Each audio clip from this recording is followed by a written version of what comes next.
'Ya'yan uwana matasa, wannan kissa ta kuce. Akwai kissa na wani matashi wanda Allah ya bashi ƙarfi, yana cikin shekarunsa, wato shekaru na ƙarfi. Sai wata rana ya je wani gari, sai ya tarar ana bautawa wata bishiya a maimakon Allah. Sai ya ce wannan shirka ne, saboda haka zai sare wannan bishiya. Wata rana ya tafi zai sare wannan bishiya, ya je zai fara sarewa, sai wani mutum ya zo mai. Wannan mutumin shaiɗan ne, ya zo a siffan mutane. Ya ce mai, me ka zo yi? Ya ce mai, na zo na sare wannan bishiya ne. Ya ce sabida me? Ya ce sabida ana bautawa wannan bishiya a maimakon Allah, sabida haka wannan shirka ne.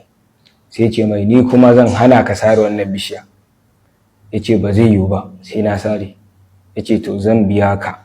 Suka yi faɗa, ya ci galaba a kan shi. Ya ce to zan biya ka, sabida kakka sare wannan bishiya, ka bar shi na wani ɗan lokaci, ko da zuwa nan da shekara 1. Ya ce ya yadda, ya ba shi wa'annan kuɗaɗe.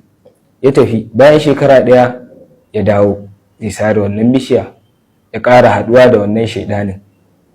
Ya ƙara ce mai, zan biya ka, ka ƙara wasu shekaru a kai. Ya karɓi wannan kuɗi, ya ƙara wasu shekaru. Haka aka yi ta yi har shekaru suka ja. Wannan matashi ya kai har shekaru 60. Sai wata rana ya gaji, sai ya ce yau dai sai ya sare wannan bishiya.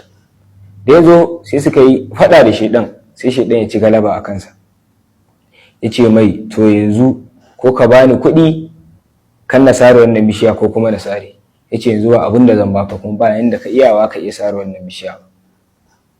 So aiko ya ɗauka zai fara sare wannan bishiya, ya ga ba zai iya ba.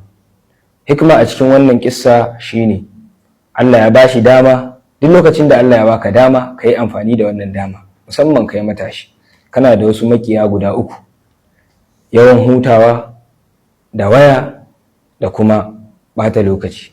Wayannan abubuwa guda 3 su ne manya-manyan makiyanka, saboda haka sai ka kiyaye su.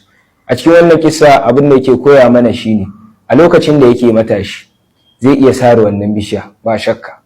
So amma a lokacin da ya tsufa, wannan bishiya a koda yaushe ƙara ƙwari take, shi kuma a koda yaushe ƙarfinsa ƙara raguwa yake. Haka ɗan adam yake. A lokacin da aka haife ka baka da ƙarfi, ka taso kana da ƙarfi, kafin ka koma kuma ƙarfin naka ya tafi. Saboda haka 'yan uwana matasa, da fatan za mu gane wannan, kuma mu ɗauki nasiha